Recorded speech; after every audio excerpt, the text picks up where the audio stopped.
Yo sé, habrá un día en que el sol será de todos y tal vez estaré por aquí. Interview llega gracias a Pastelería Marecita, Constructora Mediterránea y Eris Editorial.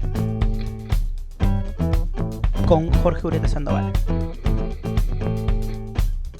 El día de hoy con Alejandro Susti, escritor, poeta, cantautor, ciudadano de Lima, editor, ganador de diversos premios literarios, autor, entre otros libros, de Estacatos, Aspavientos y Bajo la manzana del azul cielo. Bienvenidos. Buenas tardes, Alejandro, ¿cómo estás? ¿Cómo te va tratando el tema del COVID? Dictando cursos en la universidad, cursos virtuales. Hay códigos que quedan de lado, por ejemplo, el lenguaje corporal. El lenguaje corporal desaparece, ¿no? La educación que has mencionado, sino con el tema de la naturaleza, con el tema de la familia. Ha sido 2 meses realmente de desintoxicación, ¿no? Pero lamentablemente no va a durar mucho, pues, ¿no? Pues es el propio ser humano el que se está poniendo la soga al cuello, ¿no? Este capitalismo salvaje, promovido además por las potencias mundiales, yo creo que no vamos a ninguna parte, ¿no? El verse internamente mediante recuerdos, ¿es una marca tuya? A mí me interesa mucho el tema del tiempo, ¿no? Que es un tema que también desarrollo. En que leí la novela de Marcel Proust, En busca del tiempo perdido.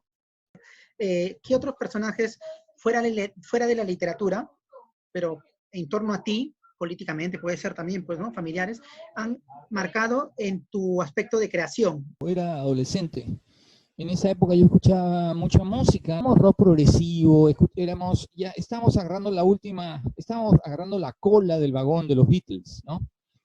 O sea, los Beatles ya no existían en esa época, pero habían dejado pues un surco enorme, ¿no? Es decir, había canciones que estaban en la memoria de uno, por ejemplo, Hey Jude, que es una canción pues, del año 68, pero esa canción recuerdo que para mí siempre ha sido una especie de hito, ¿no? Bueno, la música de Jimi Hendrix, de John Lennon solo, ¿no?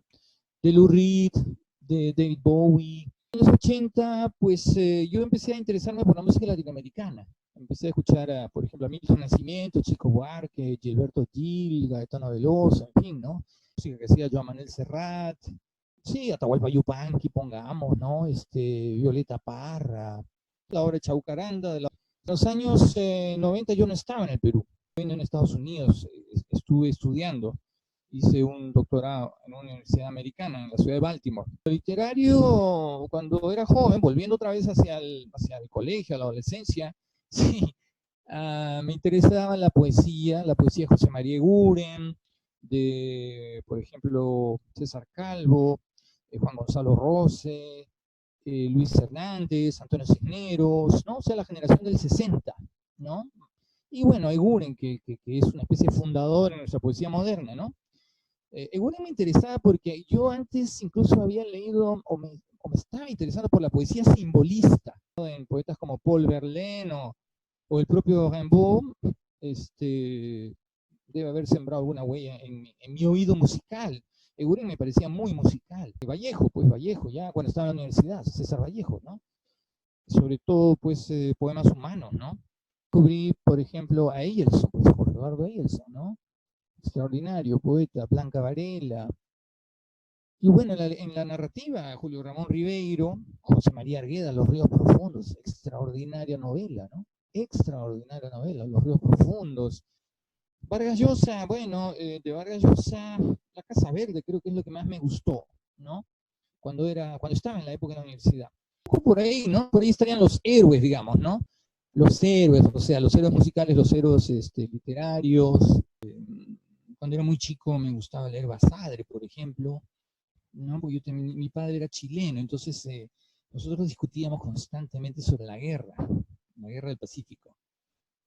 De tener argumentos para refutar la versión que mi padre tenía de la guerra, pues, ¿no? Él tenía la versión chilena de la guerra, ¿no? Y yo me puse a leer Basadre. Felizmente a mi padre le interesaba mucho la historia, entonces había muchos libros de historia en la casa, Y estaba pues la historia de la República de Bazar, y yo me puse a leer, creo que era el tomo 8 o el tomo 9 de la historia de la República, para leer qué había pasado en esa guerra, ¿no? Me fascinaban las fotografías, por ejemplo, aún me fascinan ese gusto por la épica, que es la propia de la guerra.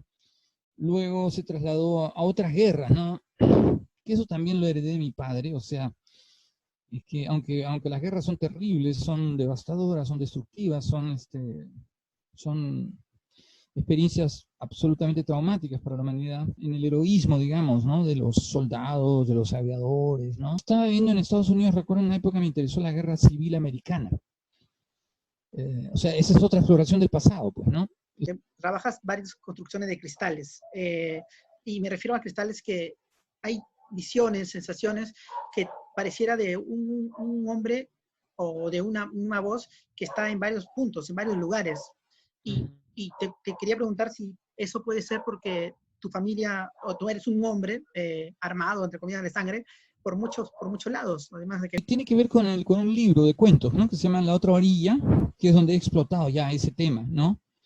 Sí, me interesa eso que se llama la ubicuidad, o sea, poder colocarme en distintos lugares, en distintos espacios, pero también ser observador desde fuera de esos espacios, ¿no? Hay un cuento en el libro La Otra Orilla, ese libro de cuentos que salió publicado el año pasado.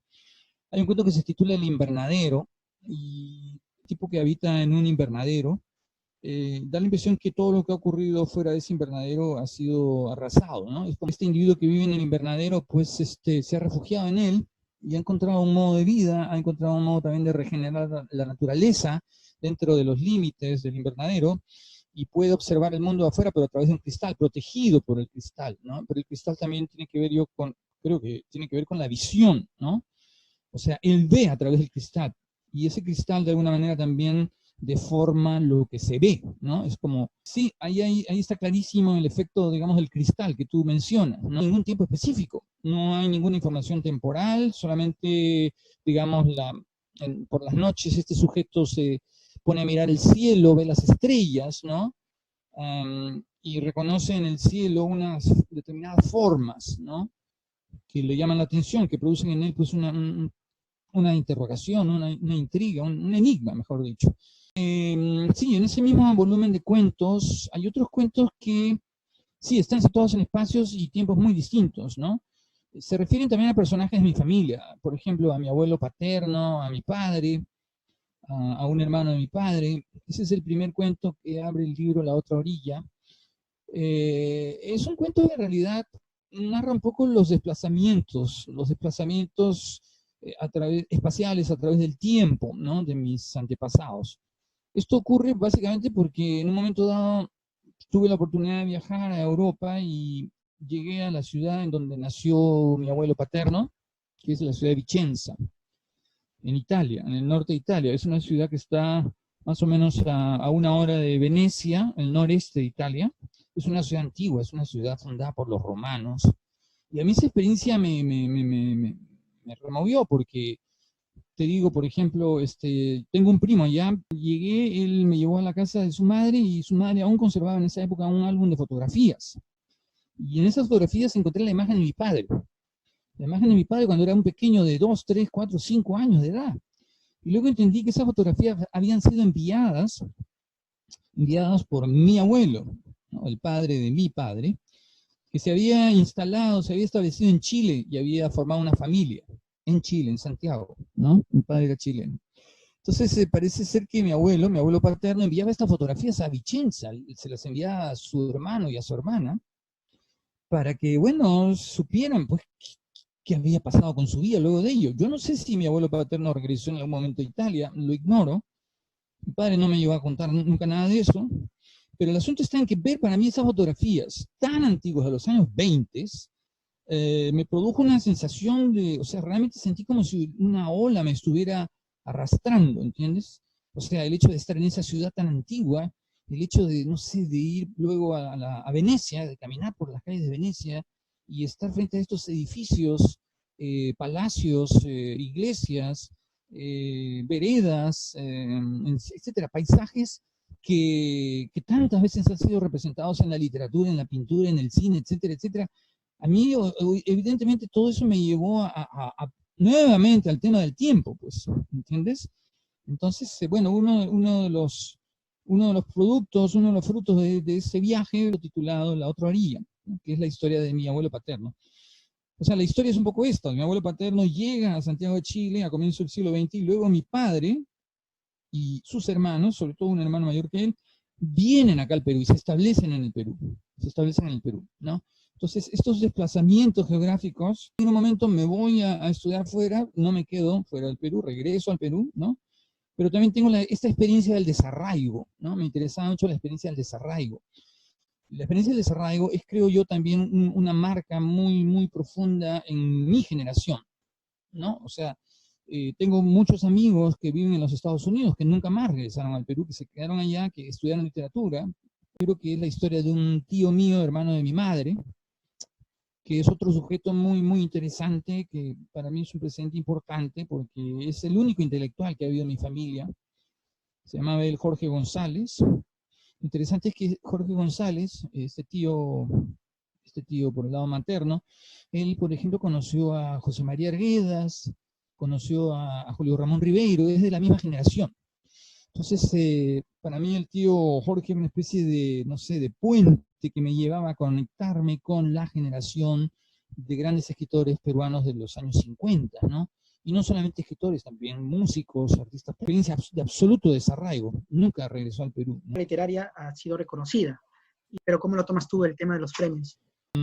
Para mí lo más importante es trabajar. ¿El objetivo cuál es? El objetivo es crear, es producir, ¿entiendes? Lo demás es todo secundario. Claro, es interesante, ¿no? Sentir que hay un cierto reconocimiento. Sí, es bonito, ¿no? Pero lo fundamental es el trabajo, ¿no? Y el trabajo tiene que ser silencioso, ¿no? Lo fundamental es el trabajo, es lo que tú estás dejando. Eso es lo concreto, ¿entienden? Porque cuando el tiempo finalmente aniquila todo lo que está a tu alrededor, eso es lo único que te defiende, ¿no? Y es probable que incluso todo eso que tú hiciste, todo ese esfuerzo que tú hiciste, finalmente no conduzca a nada, finalmente, ¿no? Porque estamos todos condenados al olvido, a la desaparición. Esa es la batalla fundamental. Lo demás se marchita muy rápidamente, ¿no? Son como flores que recibes, pero que a la semana ya se empiezan a marchitar, empiezan a desaparecer, ¿no? Y es mejor que sea así, es mejor así, porque de esa manera tú sientes que en realidad no has hecho nada. Entonces es como volver a comenzar. Cada libro, cada canción es un nuevo comienzo, ¿no? O sea, yo creo que ahí está la gracia del asunto, en reinventarse, en recrearse, pero tampoco se trata de recrearse a sí mismo, también se trata de recrear el mundo que te rodea, ¿no? O sea, yo no puedo vivir la música, no puedo vivir la escritura. Esa es la realidad concreta, tengo que vivir otras cosas. Entonces siempre estoy jugándole al tiempo, digamos, ¿no? ¿En qué momento voy a poder hacer esto o lo otro? Gracias a Dios tengo espacios temporales más o menos amplios, ¿no? Que se abren 2 meses, 3 meses, que se abren, y en ese lapso puede mi cabeza, mi sensibilidad dedicarse absolutamente a eso, a crear algo. Lo último justamente que estamos haciendo es trabajar en una edición que ya va a salir pronto de textos de Abelardo Oquendo, ¿no? El crítico Abelardo Oquendo, que murió hace 2 años atrás, a quien conocí. Conocí en realidad muy cercanamente a sus hijos, y esto es una especie de homenaje a él, ¿no?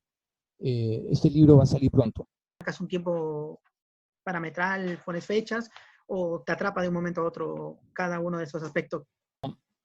Uno provoca, sí, uno hace que las cosas sucedan, es cierto, ¿no?